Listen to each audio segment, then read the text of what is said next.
Donc, nous allons reprendre cette séance avec deux présentations. La première présentation avec le professeur Mohamed Raj, puis avec Charline Barouki, que certains connaissent, puisqu'elle est aussi enseignante de FLE à Angers.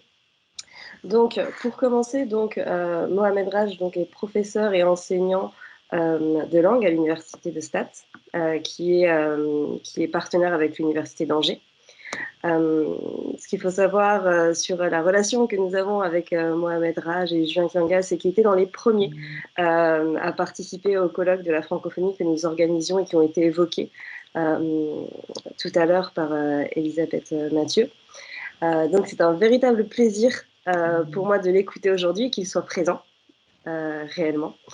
Et donc nous allons l'écouter sur Fatima Mernissi.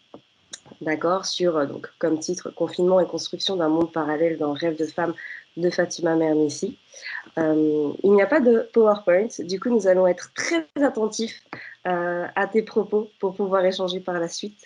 Et donc je te laisse la parole avec une joie non masquée.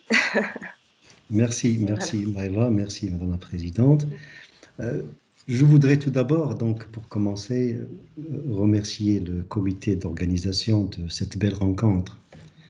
Et puis en remerciant le comité d'organisation, je voudrais également remercier l'Université d'Angers et le CIRPAL de continuer cette tradition qui rassemble, malgré les moments difficiles par lesquels nous passons tous, des voix pour parler, pour communier et communiquer. Ma joie est immense de me voir aujourd'hui parmi mes collègues et amis. Et franchement, c'est un grand plaisir aujourd'hui de partager avec vous un papier sur le roman de Fatima Mernissi, Rêve de femme, intitulé Espace de confinement et construction d'un monde parallèle. Je commencerai par l'idée suivante, c'est que pourquoi le choix de cette œuvre? Certainement, l'œuvre ne parle pas de pandémie, ne parle pas du coronavirus, ne parle ni de la Covid, ni du Covid. Mais elle génère toutes les utopies de la pandémie que nous vivons à l'échelle planétaire. Peur, angoisse, souffrance, mort, délaissement, isolement, décadence, désespoir. C'est-à-dire, on retrouve ça et on n'a pas besoin d'une pandémie pour vivre toutes ces sensations et ces situations psychologiques de la femme marocaine à une époque bien déterminée de l'histoire du Maroc. Deuxième point, c'est que le récit, c'est une mise en œuvre de la condition de la femme masquée, confinée, éloignée du regard de l'autre, qui pourrait faire office d'un virus détruisant l'honneur, je mets entre guillemets, l'honneur de la famille traditionnelle marocaine. Troisième point, c'est que ce récit, il est imprégné du regard de l'historienne, de la sociologue qui est Fatima Mernissi, pour mettre en exergue la véracité de l'événement. Donc ce n'est pas un événement fictif, c'est réel. C'est le confinement méthodique de la femme dans le harem familial.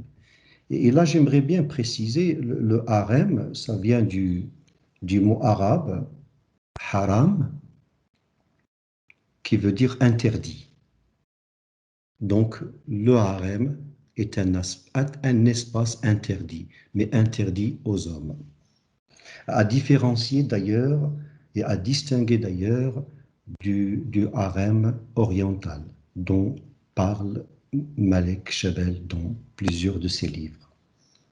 Alors, que raconte ce roman essai? On a du mal à définir le genre de ce roman. Est-ce que c'est un roman? Est-ce que c'est un récit? On peut dire que c'est un récit, d'une manière générale, de facture autobiographique. C'est l'histoire d'une fillette qui raconte sa vie au harem de Fès entre les années 1940 et 1950. Et à travers le regard de cette fillette, c'est un regard qui n'est pas toujours innocent, bien entendu, on voit d'ailleurs des voix qui se bousculent dans un espace narratif pour dévoiler l'imaginaire d'une population aux prises avec des traditions qui lestent l'émancipation de la femme marocaine. Bien sûr, on parle de masque, mais ici on parle du masquage. On masque la femme, on l'éloigne, on la met dans l'isolement parce qu'on a peur qu'elle soit convoitée par l'autre. Et une fois convoitée par l'autre, ça va porter atteinte à l'honneur de la famille, comme le dit d'ailleurs le texte d'une manière très claire. Donc, deux parties vont structurer cette intervention. Dans une première partie, je vais essayer de mettre en exergue toutes les manifestations du masquage, du confinement de la femme tel qu'il est exprimé dans le roman. Dans une deuxième partie, donc, je vais me servir de quelques concepts de la mythocritique de Gilbert Durand, tels que émergence et opérateur social, pour montrer que finalement, c'est grâce au jeu de la prise de parole, grâce au comptage, grâce à la langue, les femmes réussissent à décoller, à sortir, à se démasquer. Donc, je commence par le premier point, c'est que qu'est-ce qui nous montre finalement dans le roman? Que la femme, elle est masquée, confinée, isolée, loin des regards, loin du monde, loin de tout ce qui l'entoure. À la page 23 du roman, on trouve cette citation. Donc, je cite: le portail de notre maison était une arche gigantesque avec des monumentales portes de bois sculptées. Il sépare le harem des femmes des étrangers de la rue. L'honneur de mon père et de mon oncle dépendait de cette séparation. Et là, on comprend pourquoi dans l'imaginaire de l'homme marocain, musulman, traditionnel, à un certain moment de l'histoire, son honneur consiste à séquestrer la femme, l'éloigner du regard de l'autre pour qu'elle ne soit pas convoitée. Et de là, construire un bâtiment clos, isolé du monde. Et du coup, dit le texte, le rêve des femmes, c'était quoi? C'était errer librement dans la rue. C'était, voilà ce que dit le texte à la page 23. Toutes les femmes du harem rêvaient d'errer librement dans la rue. Et même, elles voulaient savoir la couleur du matin dans les rues désertes et silencieuses. Donc la réclusion, elle est tellement forte que les femmes ne savaient pas ignorer la couleur du matin. Et c'est vrai, comme le dit, comme vous le voyez, donc en France, en Italie, partout dans le monde, le moment du confinement, on voit les gens sortir de leur balcon, de leurs fenêtres, chanter et puis échanger des salutations et des mots. Le harem, non. Toutes les fenêtres donnaient sur le patio, sur l'intérieur, et aucune fenêtre ne donnait sur l'extérieur. Aucune, pratiquement aucune. Donc, franchement, que la pandémie existe ou bien elle n'existe pas, déjà chez ces femmes-là, il y a une ignorance parfaite de ce qui les entoure. Il faut signaler aussi que parmi les manifestations de cet isolement, il y a un personnage qui s'appelle Ahmed. Donc Ahmed, Hamd, Mohammed, à leur origine, c'est les louanges. C'est comme ce sont des personnes qui louent Dieu dans toutes les circonstances. Mais malheureusement, Ahmed, c'est un gardien, c'est le gardien du harem. Et il détient, il éteint les lumières le soir et contrôle tous les interrupteurs et il est là pour empêcher les femmes de sortir. Ils ne peuvent pas sortir. Donc, ce que rapporte le texte de Fatima al-Mernissi dans le harem. Et bien sûr, à plusieurs regards, ça nous rappelle le livre de Michel Foucault, Surveiller et punir, lorsqu'il évoque le camp militaire comme moyen de dressement et de discipline droite. C'est que il faut dire que cette opération du masquage, d'éloignement de la femme, n'est pas accompagnée de violence corporelle, mais tout simplement, c'est une violence en elle-même.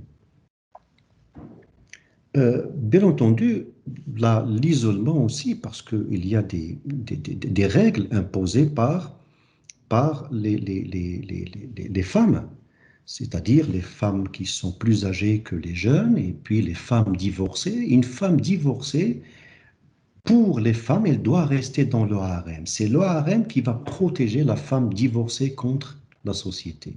Du coup, quand elle est divorcée et quand elle est dans le harem, elle n'a pas le droit à la parole, dit le texte. Il n'a pas le droit à la prise de décision.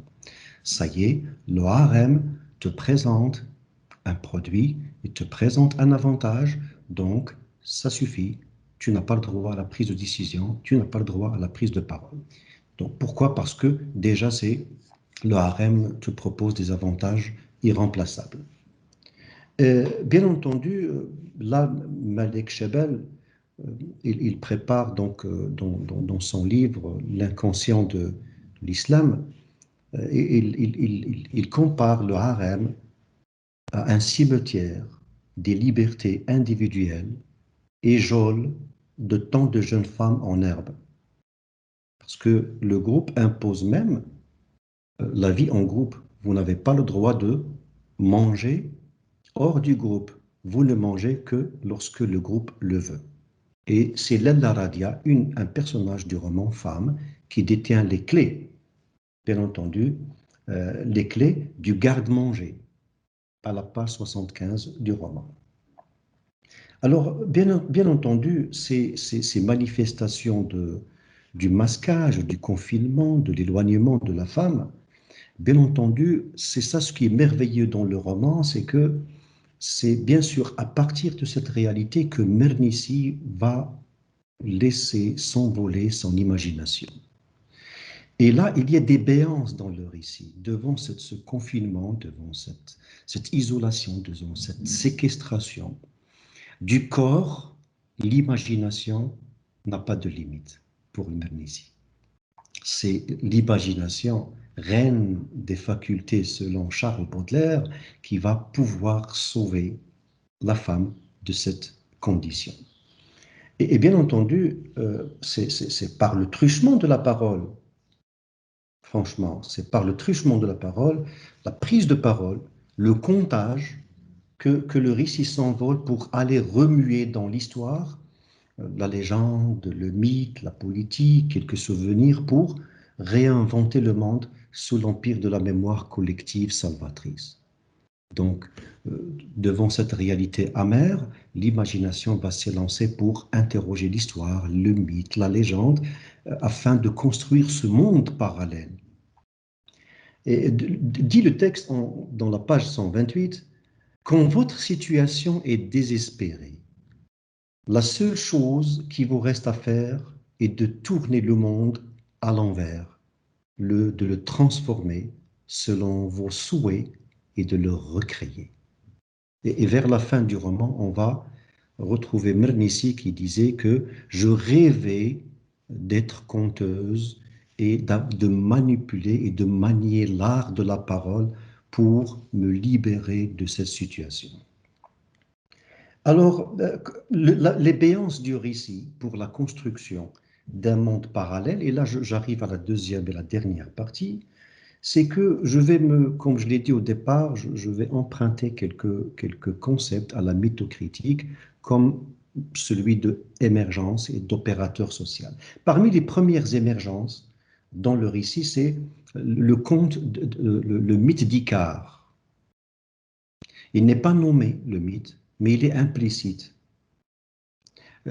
Bon, le mythe d'Icare, donc c'est pas la peine de le rappeler, donc c'est une libération d'un emprisonnement, d'une situation séquestrante. Et bien entendu, les femmes, entre elles, dans le harem, vivant la même situation, elles se mettent d'accord pour raconter, pour chanter, pour faire du théâtre, pour parler. Et ce sont ces choses-là qui vont oublier à la femme sa condition et qui vont lui permettre d'oublier un peu cette vie, bien entendu, qu'elle déteste. Ils le disent dans le texte d'ailleurs. Donc le conte, dit le texte à la page 24, le conte le plus populaire de Tante Habiba, parce que c'est Tante Habiba parmi les femmes du harem. Habiba, ça vient de hub, ça veut amour. Habiba, c'est la femme peut-être aimée et la femme en même qui peut aimer. Aimer et aimante. Donc le conte le plus populaire de Tante Habiba est celui de la femme ailée qui pouvait s'envoler de la cour quand elle le désirait. Et là, toutes les femmes rêvaient de s'envoler uniquement pour voir la couleur du matin et uniquement pour errer librement dans les rues comme les hommes et comme les enfants. Les enfants sont autorisés à sortir, garçons et filles. Les femmes, non. La deuxième manifestation émergente, c'est la légende de Shahrayar et de Shahrazad dans Mille et une nuits,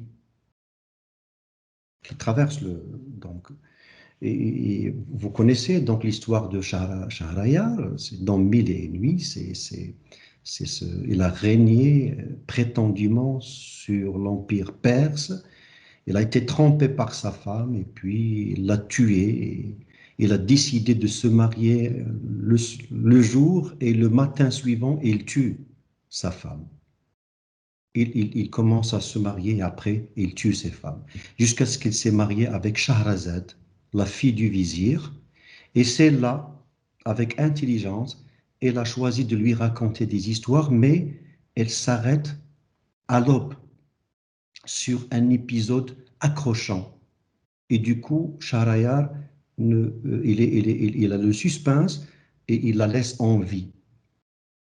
Et elle reste en vie jusqu'à ce que ce qu'elle lui a raconté, parce que mille et une nuits, mille et une histoires, et comme ça, elle a assuré mille et une nuits vivantes. Donc, que Katibi a intelligemment repris dans une expression, l'histoire de Mille et une nuits, on peut la résumer en ces mots-là. Raconte-moi une histoire où je te tue. Et là, c'est grave un peu parce que les femmes doivent parler, doivent se raconter des histoires, sinon elles sont mortes. Socialement, linguistiquement, biologiquement, elles sont finies. C'est fini. Là, l'histoire de Shahrayar, elle traverse le roman de bout en bout. On le voit plusieurs fois, plusieurs occurrences, à plusieurs reprises. Et bien entendu, cette émergence-là n'est pas gratuite, parce que la prise de parole, c'est un signe de vie, c'est un signe d'existence. Bien sûr, comme en linguistique, donc on sait très bien que les gens muets n'ont pas d'existence linguistique. C'est vrai, on peut discuter ça, mais d'une manière générale, la parole est une force. Et bien sûr, les femmes au harem dans cette situation, elles s'arrangent pour faire du comptage un tremplin vers la vie, un moyen pour échapper à la mort sociale à laquelle elles ont été condamnées. À page 24, donc les histoires de Tante Habiba me donnaient envie de devenir adulte pour pouvoir à mon tour développer des talents de conteuse. Je voulais comme elle apprendre l'art de parler la nuit. C'est grâce à la parole, c'est grâce au contage, c'est grâce à ces scènes de théâtre qu'ils organisent au harem que les femmes vont bien sûr sortir de cette situation. Et comme le dit le texte également, quand vous êtes emprisonné sans défense, derrière des murs, coincé dans un harem, vous rêvez d'évasion. Il suffit de formuler ce rêve pour que la magie s'épanouisse et les frontières disparaissent. Donc, il n'y a pas seul moyen que de parler, de se raconter des histoires, d'évoquer la légende, les mythes, donc, et puis se lancer dans les hautes sphères de l'imagination afin de vivre des moments de béatifique. Par opérateur social, ces femmes, en parlant, elles parlent, elles racontent, mais elles racontent aussi l'histoire de femmes qui étaient l'exemple même de la libération de la femme arabe. Je crois que je dois terminer. Il me reste encore. Alors, il te reste, si tu veux, des questions. J'allais t'interpeller, j'attendais une minute. Il te reste à peu près 2-3 minutes si tu veux qu'on ait au moins 5 minutes de questions. Très bien, donc 2-3 minutes et j'arrête. Donc l'opérateur social, le texte aussi fait référence à Ismahan, une chanteuse libanaise, à des féministes égyptiennes. Smahan, la chanteuse libanaise, c'est-à-dire des années 40, 50, le moment où le monde arabo-musulman était encore dans une situation de confinement, je dirais, culturel. Smahan, la chanteuse libanaise, elle était le modèle des femmes libres. Alors, bien sûr, pour terminer et pour dire ne pas finir, mais terminer, je dirais que le rêve de femme, comme Mille et une nuits, joue sur la prise de parole comme moyen de vie et de survie à une situation de femmes considérées comme des, des personnes à éloigner de la vie active afin que l'honneur de l'homme soit sauvegardé. Et je m'arrêterai sur cette réflexion et je vous remercie de votre patience et de votre compréhension. Merci beaucoup et pour ce respect du timing presque impeccable. Voilà. Merci beaucoup pour ton intervention et cette petite conclusion finale qui pose question à l'éveil féministe que certaines de nos étudiantes peuvent avoir également, je pense. Voilà. Donc, je laisse la parole si vous avez des questions. Je veux juste signaler qu'il y a beaucoup d'écho. Je ne sais pas si je suis le seul à entendre ça. Et ça veut dire que lorsqu'on n'a pas la parole, ce serait beaucoup plus simple si on peut couper nos micros respectifs. Ça réduirait cet écho.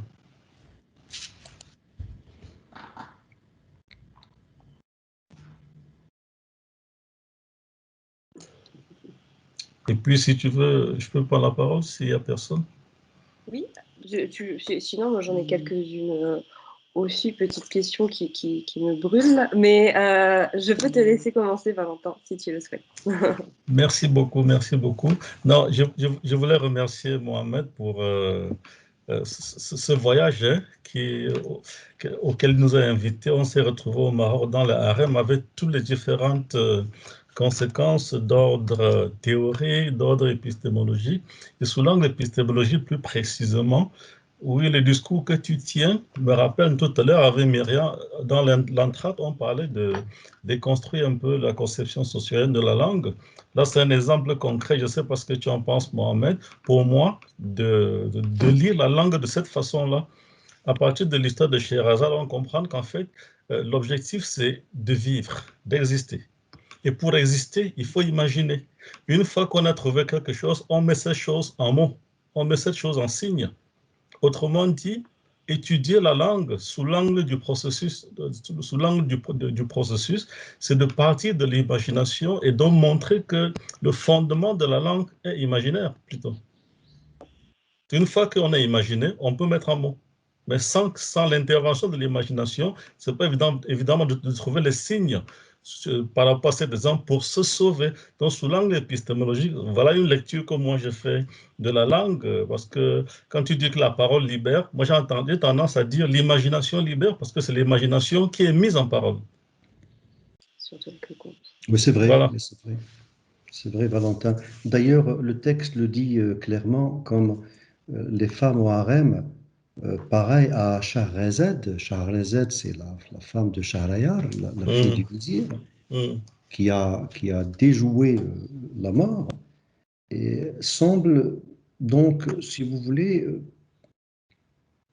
comme le dit le texte, pour le moment, toutes mes chances de bonheur dépendaient de mon habileté de manier les mots. voilà. Toutes mes Mm, chances de bonheur.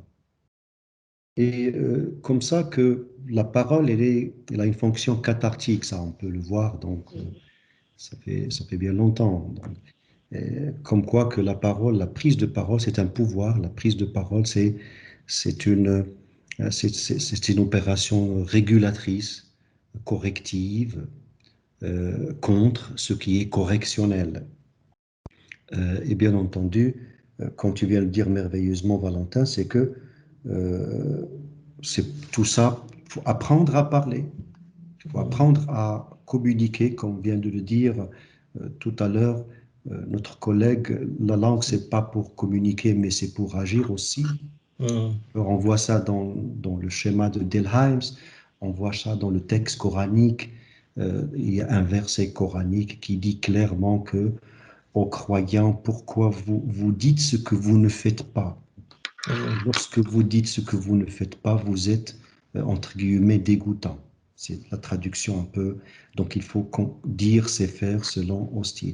Pour mm, le cas de Mernissi, on voit que euh, tout l'art de déjouer cette situation et de conjurer le sort dans lequel ils ont été placés, c'est de prendre la parole et surtout aller vers le contage, remuer dans l'histoire, remuer dans la légende, remuer dans le mythe, afin de construire leur monde parallèle. Et ce mm. monde parallèle, c'est un monde régulateur et salvateur en quelque sorte. Merci beaucoup. Prendre la parole, c'est exister, c'est agir, oui. On aurait, je pense, de nombreux points à voir. Moi, tu sais que j'aime beaucoup poser des questions autour de la réception. Voilà. J'aurais été curieuse de savoir comment a été reçu le roman de Fatima Mernissi dans un premier temps.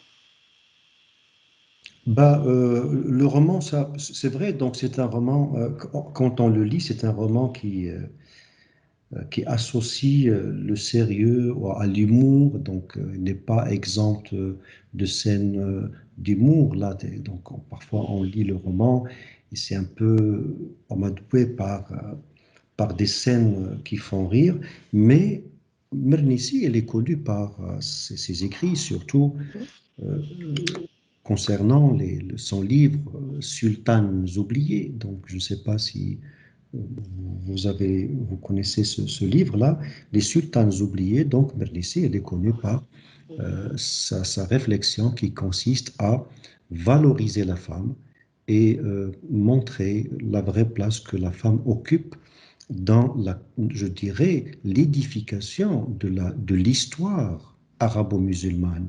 Les grands empereurs, les grands rois étaient derrière ces hommes-là, il y avait des femmes qui décidaient. Et il donnait donc les exemples de Badr al-Boudour, il donnait des exemples de beaucoup, beaucoup de reines. Les sultanes oubliées, c'était des reines qui n'ont pas régné, mais qui étaient des reines qui ont régné derrière les rois et les empereurs. Et c'était ça. Donc, le roman, ça a été, je dirais, n'a pas été censuré comme d'autres romans au Maroc, mais la réception, elle s'est faite d'une manière tout à fait ordinaire. D'accord, d'accord. Merci beaucoup. Voilà pour cette intervention et ces questions. Le temps passe, donc on pourra garder d'autres questions pour la suite, c'est ce qu'on disait tout à l'heure, voilà, pour les différents échanges.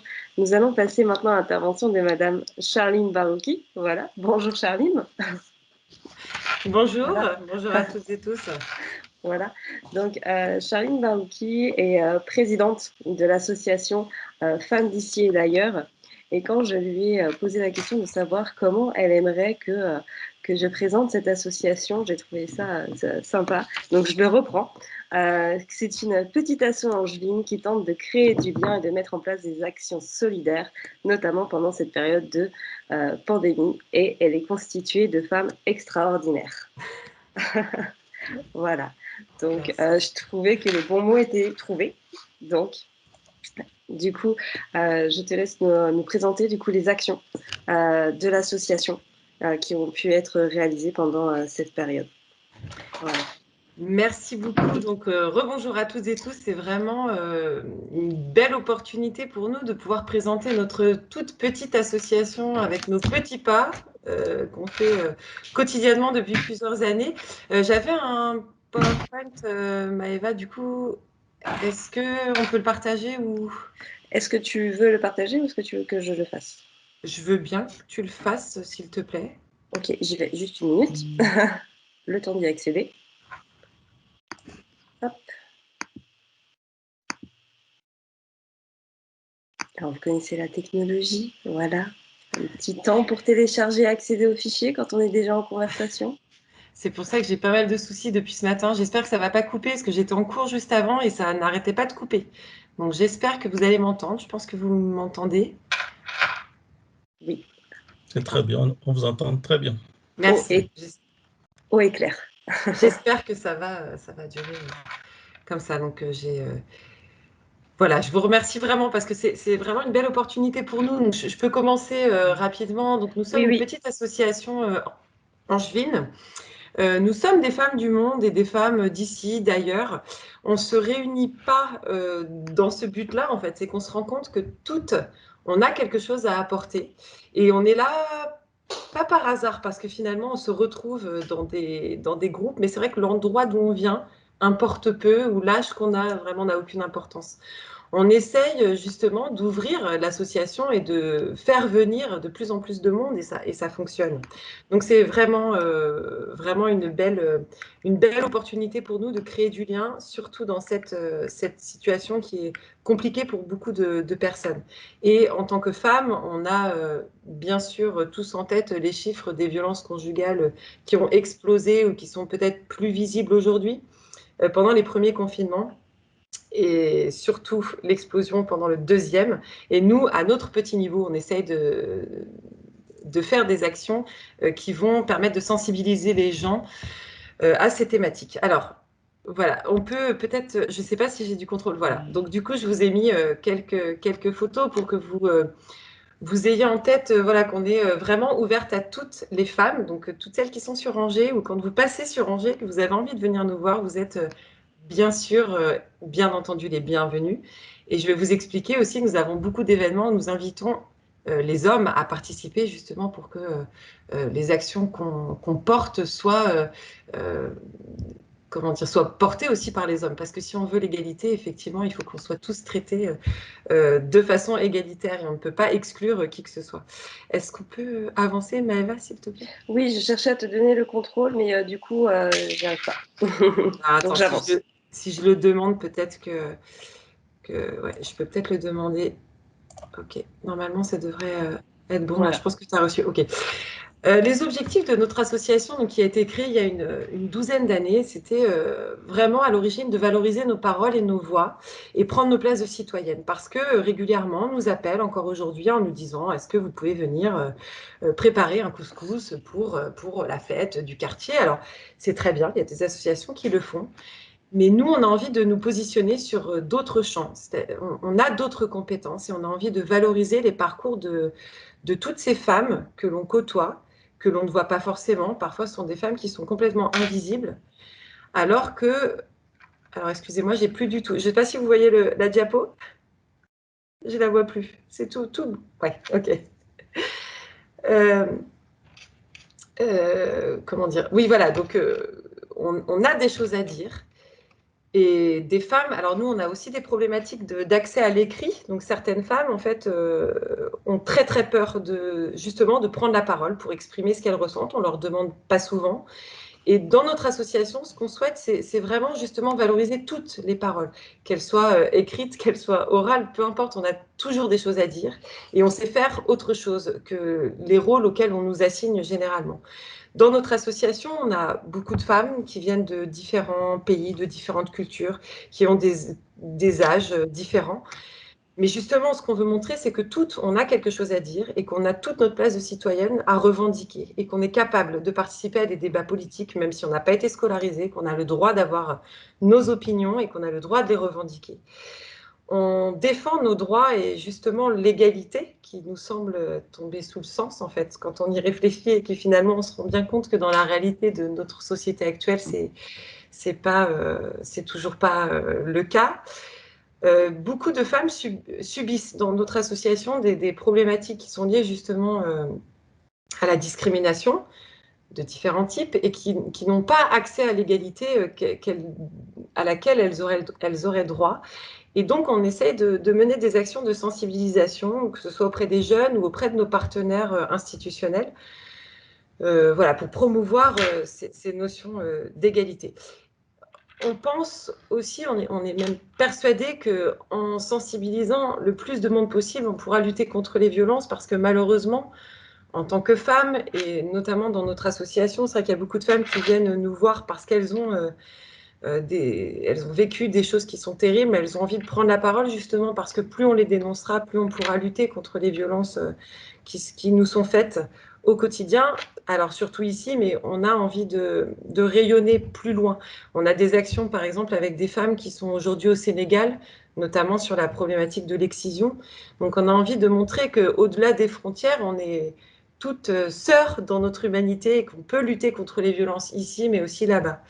Ce qu'on veut montrer dans notre association, c'est les richesses et l'absolue nécessité des échanges, surtout dans notre situation actuelle, que certaines ont très très mal vécu. Je vais rapidement vous parler des actions qu'on a pu mettre en place. Alors, il y avait une animation que je n'avais pas prévue, je ne me souvenais pas. Alors, cette association, elle a démarré en 2008-2009 parce que, à l'époque, je travaillais notamment avec une autre fille qui a participé à la création de l'association. On travaillait dans des associations qui accompagnaient les femmes migrantes autour d'actions d'alphabétisation. Et on entend, alors surtout à l'époque, on entendait énormément de choses sur les femmes en alphabétisation. Et les discours qu'on entendait nous posaient vraiment question sur d'autres places. En fait, nous, on ne vivait pas cette réalité-là. Et on s'est dit que un des biais ou une façon de pouvoir leur donner la parole, c'était d'écrire un recueil. Donc, on a eu la chance d'avoir un financement de la part de l'association Cinéma et Culture d'Afrique, qui organise tous les 2 ans un festival sur Angers, et qui nous a financé la possibilité justement de créer ce recueil de témoignages. Et c'était la première fois pour certaines qu'elles prenaient la parole et d'avoir un livre qui montrait justement leur arrivée en France, les premiers jours, les premiers instants de cette arrivée-là. Ça a été très valorisant pour elles et elles ont pu enfin discuter de tout ça parce que ça restait enfoui. Et là, elles pouvaient prendre la parole. Surtout qu'il y a une exposition qui a été créée, qui tourne encore de temps en temps. Et il y a une association de théâtre qui s'est emparée des textes. Et les textes ont été lus notamment par des hommes. Et c'était vraiment formidable de voir que tout le monde s'était emparé de cette thématique-là. Comment, en tant que femme migrante, on vit l'adaptation à la nouvelle société à laquelle on a choisi ou pas de venir et à laquelle il va falloir s'habituer. On a ensuite réalisé un petit court-métrage qui s'appelle Benkadi, donc dans une des langues parlées par une des femmes de l'association. C'est elle qui avait choisi ce titre, ça voulait dire « vivre ensemble ». Donc on souhaitait justement promouvoir les richesses de nos échanges et le fait qu'on puisse en fait vivre ensemble en paix et sereinement, normalement dans un idéal. Mais nous, c'est ce qu'on vit au quotidien dans cette association-là. En 2013-2014, on a participer et monter aussi des projets sur la thématique de l'excision, notamment en sensibilisant, en organisant des conférences avec le professeur Mazou, qui est un gynécologue très connu sur Angers, qui pratique des opérations de reconstruction. On a beaucoup travaillé sur cette thématique pendant plusieurs années, et je pense qu'on y reviendra, parce qu'il y a des femmes qui évoquent ce besoin-là. On organise régulièrement des groupes de parole. On connaît tous les bienfaits des groupes de parole et c'est essentiel, surtout dans cette période. Donc, on les a maintenus pendant la pandémie. On va y revenir un petit peu par la suite. Mais voilà, pour nous, c'est vraiment important. On a toutes quelque chose à dire et il faut créer des espaces puisque on ne nous les donne pas forcément. Donc, c'est à nous de prendre ces temps et de se poser dans notre vie de femme où on n'arrête pas de courir entre le travail, les enfants, et puis finalement, on prend le temps de se libérer. Et c'est très souvent salvateur. Voilà, on organise aussi des journées bien-être parce qu'il y a des femmes qui n'ont pas du tout accès juste à des temps juste pour elles. Donc voilà. Voilà. On intervient, évidemment. On organise beaucoup d'événements culturels. Je vais y revenir après. On organise des collectes de produits d'hygiène, notamment parce que se sentir bien, ça passe par un minimum de dignité, donc notamment des produits d'hygiène féminine. On organise des ateliers d'écriture régulièrement. Je vais y revenir par la suite. On est en train de publier un recueil. On organise régulièrement des spectacles, par exemple avec Tata Milouda. Donc, si vous la connaissez, c'est une artiste marocaine qui a vécu longtemps en France sans papier et qui a appris à lire et à écrire quand elle avait 50 ans. Et elle a créé un one-woman show de toute cette expérience de vie et c'est formidable. En fait, elle chante avec Grand Corps Malade, donc c'est quand même un parcours incroyable. Et elle nous a montré son spectacle qui était vraiment formidable. Donc, on touche différents publics aussi, donc ça sensibilise différentes personnes à toutes ces thématiques liées aux femmes, liées à la migration. On organise un festival des femmes, donc là, il est un petit peu mis en suspens, on espère en 2022, où on essaye de rassembler justement des gens de différents horizons pour réfléchir à la place des femmes aujourd'hui dans la société, des actions qu'on peut mener, notamment sur la lutte contre les violences. Par exemple, au premier festival qu'on avait organisé il y a 2 ans, on avait mis en place dans le centre social du quartier de la Roseraie un grand mur avec des numéros. Et ces numéros correspondaient aux femmes qui étaient décédées suite aux violences commises par leur conjoint ou ex-conjoint. Et ça a beaucoup interpellé les gens. Donc, c'est des actions un peu choc comme ça, où on essaye de visualiser ce que c'est terrible, parce qu'on parle souvent de chiffres, mais là, c'était une réalité, c'était très concret. Donc voilà, on a touché beaucoup d'hommes, beaucoup de jeunes aussi qui passaient dans la maison. Ben, c'est quoi ces numéros? Effectivement, derrière les numéros, il y avait des femmes qui étaient décédées, qui auraient très bien pu être des femmes de notre famille ou de notre entourage. Donc voilà, on essaye par différents biais de sensibiliser à ces thématiques. On a une chorale, donc là, nos voix portent d'une autre façon. On utilise les mots pour chanter de façon positive aussi, de trouver des moyens de montrer notre révolte contre l'ordre des choses, peut-être, qui est aujourd'hui acté. On a trouvé ce biais-là et ça fonctionne vraiment bien. Donc, samedi dernier, on a eu la chance de chanter, d'avoir l'autorisation de chanter en centre-ville. On a eu beaucoup de public, on était très contentes. Mais voilà, ça, on arrive aussi, par ces biais-là, à prendre notre place de citoyenne et dire ce qu'on souhaiterait dans une société peut-être plus harmonieuse. On a mis en place des armoires d'hygiène. Alors là, les photos n'apparaissent pas en même temps. On a mis en place depuis 2018 des armoires solidaires. Donc, on organise des collectes, soit de dons de protection périodique ou de dons d'argent. Et on redistribue aux femmes dans différents lieux de la ville. Donc là, on va arriver à la fin de l'année à 11 lieux où les femmes peuvent se servir en protection périodique, gratuitement et anonymement. Et pendant cette pandémie, qu'est-ce qu'on a mis en place pour continuer nos actions? On a poursuivi le lien, notamment les groupes de parole. Donc là, on a utilisé différents canaux. On a des groupes WhatsApp, donc différents groupes selon les thématiques où on communique. Et même les femmes qui n'ont pas forcément accès à l'écrit peuvent nous laisser les messages, comme vous connaissez les messages quand on s'enregistre. Je ne sais plus comment ça s'appelle, un message vocal, il me semble que ça s'appelle comme ça. Donc voilà, elles ont pu continuer à s'exprimer, à trouver voilà, de l'écoute aussi, parce que certaines ont très très mal vécu cette période. On ne pouvait pas se retrouver physiquement, donc on a essayé par WhatsApp, ça a plutôt bien fonctionné. Et on a testé Teams, donc ça c'était génial parce qu'il y a des femmes qui n'ont pas du tout accès à l'outil informatique et qui se connectaient finalement de leur téléphone. Donc, arriver à communiquer, à se voir aussi, ce qui était important, le fait de voir des visages qui sourient. Certaines étaient très isolées, on passait des journées entières seules. Donc voilà, c'était vraiment intéressant de pouvoir continuer le lien par les nouvelles technologies qui sont à notre disposition.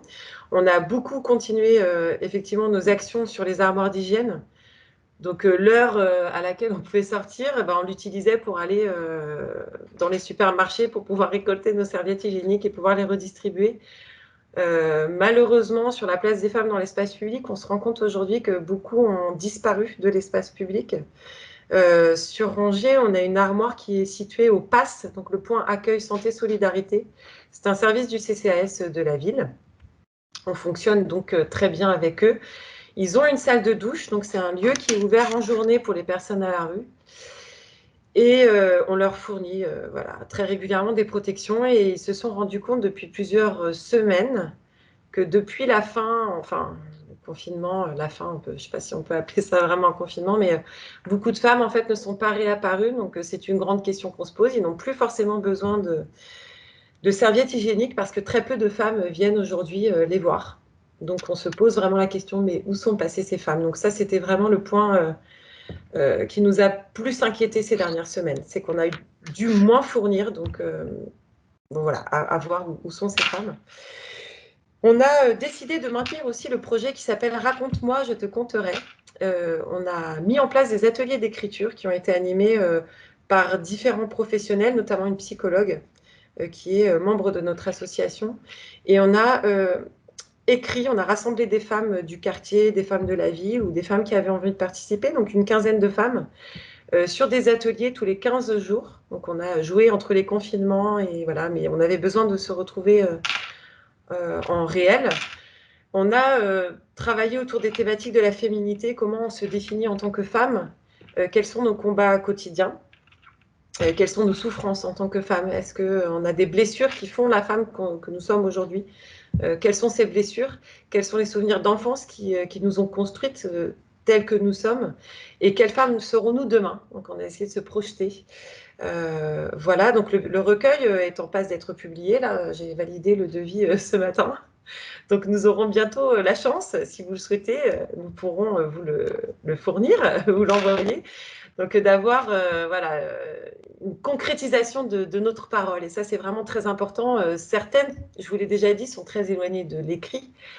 Donc, pouvoir voir leurs mots qui sont couchés sur le papier, c'est vraiment, vraiment une très belle expérience. C'est très, très émouvant pour nous. Et quand on va le tenir dans les mains pour la première fois, je pense que ça va être vraiment très, très émouvant. Et en parallèle de ça, on a une comédienne qui est venue interroger les femmes qui ont témoigné, les femmes qui étaient d'accord, et qui a écrit un spectacle de ces témoignages-là. Le spectacle devrait avoir lieu le 10 avril, mais j'ai un peu de doute sur la date. On verra. Mais bon, on est plutôt dans une dynamique optimiste et positive depuis le début de cette association-là. Il faut qu'on continue comme ça, sinon on arrête tout. Donc non, on est vraiment dans l'idée, allez, le 10 avril, on y croit. Sinon, ce sera le 10 avril 2022. Bon, on verra. Mais un jour, ce spectacle aura bien lieu et pourra justement porter les mots de ces femmes-là d'une autre façon, parce qu'on a eu la chance de voir des captations vidéo du spectacle et la comédienne a vraiment fait quelque chose de formidable. Donc, on attend avec impatience et voilà, si ça vous intéresse, vous pourrez nous suivre sur notre... On a une petite page Facebook, alors on a un petit peu décalé parce que je crois que c'est Instagram maintenant. Bon, on n'a pas de community manager qui peut nous s'occuper de ça pour l'instant. Sinon, on a un petit site internet et n'hésitez pas à nous contacter si vous avez envie d'échanger ou besoin de plus d'informations. Merci beaucoup de votre attention. En tout cas, c'était une belle chance pour nous de pouvoir présenter rapidement nos actions.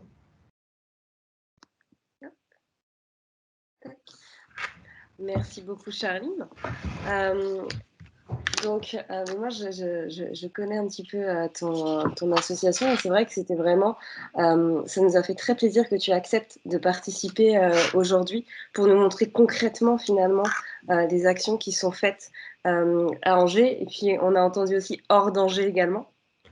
Voilà, c'est vraiment très, très important.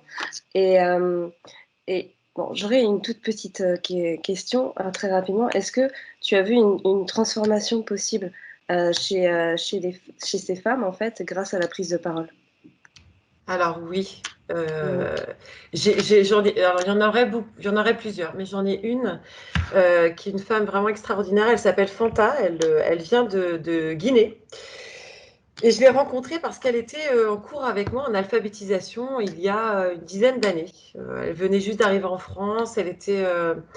C'est une dame qui a vécu énormément de choses. Donc, je peux en parler parce qu'elle le revendique aujourd'hui. Donc, je sais que j'ai son autorisation de parler d'elle. Et cette femme, elle avait beaucoup de problèmes parce qu'elle a vécu des traumatismes énormes dans son enfance. Elle avait aussi des problèmes de bégaiement qui l'empêchaient de prendre la parole. Mais concrètement, physiquement, elle était complètement bloquée. Et un jour, on s'est recroisés il y a ça doit faire 3 ans, et elle est venue s'installer sur Angers, parce qu'à l'époque, les cours d'alphabétisation que je donnais n'étaient pas sur Angers. Et on s'est retrouvés par hasard. Et elle avait encore ses problèmes de bégaiement. Enfin voilà, c'était un peu impressionnant. Elle me disait qu'elle était très seule, très renfermée. Et elle a rejoint l'association. Et en 3 ans, bah, pour vous donner l'exemple, samedi après-midi, elle a pris la parole devant le parterre, le public au micro. Elle a lu le texte qu'elle avait écrit, qui est disponible sur notre site, qui est énorme. C'est un texte sur les femmes. Il commence comme ça: je suis femme, je suis mère de l'humanité. C'est un très long texte qu'elle a écrit sur les violences qui sont faites aux femmes et sur la place des enfants, justement, dans sa vie. Elle a fait pleurer des gens dans le public. Elle n'a pas bégayé une seule fois et elle a parlé devant une centaine de personnes. Donc c'est vraiment, c'est un modèle de femme, c'est un modèle de réussite. Waouh. Wow. Merci beaucoup. Je vais laisser la parole. Du coup, on a un petit temps. Voilà, si jamais il y a des questions ou des remarques. Donc, tu pourras lire qu'il y a beaucoup de remerciements pour ton intervention dans la communication, dans le petit espace à côté. Donc, je vous laisse la parole si vous avez. Donc, en attendant, tu peux lire des merci Charline, formidable Charline, ça donne des frissons. Merci. Après, c'est formidable, c'est peut-être plus toutes ces femmes, en fait, parce que enfin, c'est très émouvant pour moi d'en parler parce que j'ai énormément d'affection pour elles, parce que c'est vrai qu'elles ont tout un investissement à leur façon, et c'est ça qui est formidable. Et c'est là qu'on voit cette richesse, en fait, on a toutes besoin les unes des autres et aussi les uns des autres. Sans tous nos hommes. Cette femme, Fanta, elle est mariée avec un homme qui est extraordinaire. Et dans les stéréotypes de la plupart des gens, on dira, mais non, c'est pas possible. Et cet homme, il la soutient, il est formidable, il est là, il vient avec les enfants. Là, on a passé toute la journée de samedi à répéter. C'est un monsieur qui travaille toute la semaine. C'est lui qui a gardé les enfants tout le samedi pour que sa femme puisse venir répéter. Et c'est formidable de voir ça. Et c'est vraiment le message, je trouve que c'est extraordinaire justement de voir que derrière toutes nos supposées différences, finalement, tous les stéréotypes qu'on peut avoir, il y a une énergie vitale, une énergie humaine qui crée tout ça. Moi, je suis juste une petite pierre, en fait. On a fabriqué une énorme maison. Et puis, il reste encore plein de choses à construire. Donc, toutes vos pierres sont les bienvenues. Donc, Charline, oui, tu as raison quand je te dis formidable, Charline. Comme tu dis, c'est une histoire collective, c'est pas seulement toi. Et c'est bien de me mettre un pan sur le bec. Tu as tout à fait raison parce que on voit bien que c'est non, mais c'est ça, Charline, tu as raison, c'est une histoire collective et on le sent bien.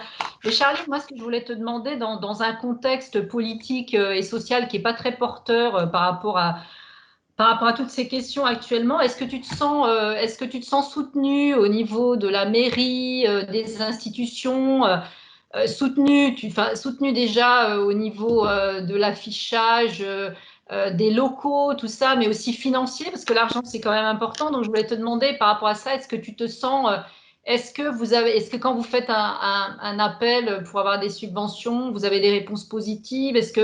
Comment vous êtes soutenu à tous les niveaux, mais aussi surtout financièrement, puisque l'argent, c'est très important et on voit que vous avez plein de projets. Donc, Alors oui, c'est une très bonne question. Alors effectivement, nous, on a cette chance-là. Alors peut-être que c'est la façon dont on a rédigé parce qu'on est plutôt dans une dynamique positive. Je ne sais pas. Dès qu'on demande des subventions, on les a et on a même plus que ce qu'on demande. Alors ça, c'est exceptionnel. Je souligne juste qu'on est toutes bénévoles. Mais c'est vrai que là, aujourd'hui, sur l'année 2000, alors pour vous donner une idée, sur l'année 2020, on a demandé une subvention de 4 000 € pour la chorale qui a été acceptée. Donc, on peut financer l'intervenante intermittente. Donc, 4 000 € qui ont été donnés par la mairie. Alors, si je ne me trompe pas, donc la mairie d'Angers, oui, nous soutient. On vient d'avoir 3 000 € de la région pour acheter des protections périodiques. On a demandé 500 € à notre banque qui est le Crédit Mutuel et ils nous en ont donné 700, donc on a plus d'argent. Sur le projet, raconte-moi, je te compterai, on est sur un budget d'environ 7 000 € et on a obtenu tout ce qu'on avait demandé, donc par la CAF, par le département et par Angers Mécénat. Donc nous, on a cette chance-là d'avoir tout ce qu'on demande, on l'a. Après, ça implique aussi un énorme travail administratif de demande, de la rédaction des demandes, c'est énormément d'heures. Et aussi la justification. Effectivement, on rédige des dossiers pour montrer, mais ça c'est depuis le début de l'association, on prouve chaque centime où il va. Là, sur les protections périodiques, c'est pareil, on a un tableau, chaque paquet de serviettes est répertorié et on sait exactement où il va, mais on parle de plus de 1000 paquets, mais on sait exactement où sont. Pour nous, c'est une façon de remercier les gens et c'est respecter aussi l'engagement, que ce soit des financeurs institutionnels ou du particulier qui nous donne 3 paquets de serviettes. Pour nous, c'est la moindre des choses qu'ils sachent où va son don. Alors, il y a une question de Myriam. Merci beaucoup et merci pour cette intervention qui me donne envie d'une question dont je ne sais pas s'il y a une réponse, mais en tout cas, elle me vient. Dans quelle mesure est-ce que l'université, à la fois comme institution et comme lieu de recherche, peut être un espace intéressant, partenaire, support, parallèle? Je ne sais pas quelle articulation pourrait être envisagée ou l'est déjà. Alors, pour l'instant, il n'y a pas de lien. Mais ce serait très intéressant de pouvoir le mettre en place, notamment par exemple lors du cadre du Festival des femmes, faire intervenir des personnes qui sont spécialistes sur la question, ce serait formidable, pour pouvoir toucher aussi un autre public. Donc ce serait, nous on serait vraiment très heureuses de pouvoir mettre en place des partenariats comme cela. Je laisse nos coordonnées, hein, vous les avez. Je les remettrai. Oui, donc Valentin, tu as une question aussi? Oui, juste une petite question factuelle, j'imagine. Juste pour savoir, je reviens sur le financement dont tu parlais tout à l'heure, Charline. Quand la mairie, quand la région vous finance l'association, par exemple, c'est sans condition. Il y a, en fait, sinon d'ordre de pouvoir prouver que les fonds ont été bien gérés. Je vais dire sans condition dans le sens politique du terme. N'y a-t-il pas d'idées, de propositions, d'orientations qui vous sont suggérées subtilement à certains moments? On vous laisse libre de choisir le projet qui vous parle et de réaliser le projet comme vous l'entendez. Alors, c'est une bonne question, mais il y a un peu les deux, parce que soit on propose un projet, donc là, effectivement, on est complètement hors de ce qu'on pourrait nous demander, sauf que effectivement, parfois, on sent qu'il y a, alors c'est un peu difficile de m'avancer, mais il y a certaines institutions qui essayent de récupérer. D'accord. Donc, on est très prudente, Oui. on est très prudente parce qu'on est complètement apolitique et même dans l'association, je pense que voilà, on n'en a jamais parlé et puis on veut se détacher de tout ça. Mais clairement, il y a des institutions qui essayent parfois, en nous proposant de répondre à des appels à projets, par exemple. Et nous, on est plutôt souvent dans une volonté où nous, on propose des idées, pour l'instant. Je ne sais pas si je réponds. Non, c'est bien de veiller à ça, à rester vraiment libre de ses choix. Voilà.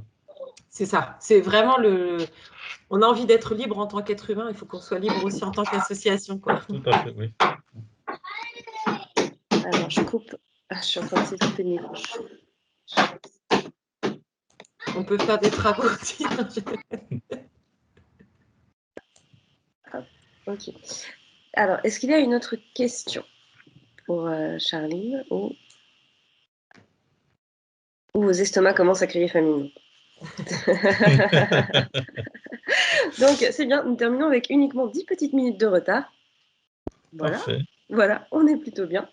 Un grand merci vraiment pour votre participation pour cette matinée fort intéressante et qui, on le voit, a du lien sur cette prise de parole, sur toute cette ouverture, ces nouvelles pensées, ces choses qui sont en cours de construction également. Bref, une matinée très très positive qui se termine sur ta communication, Charline. C'est parfait. Merci. Voilà.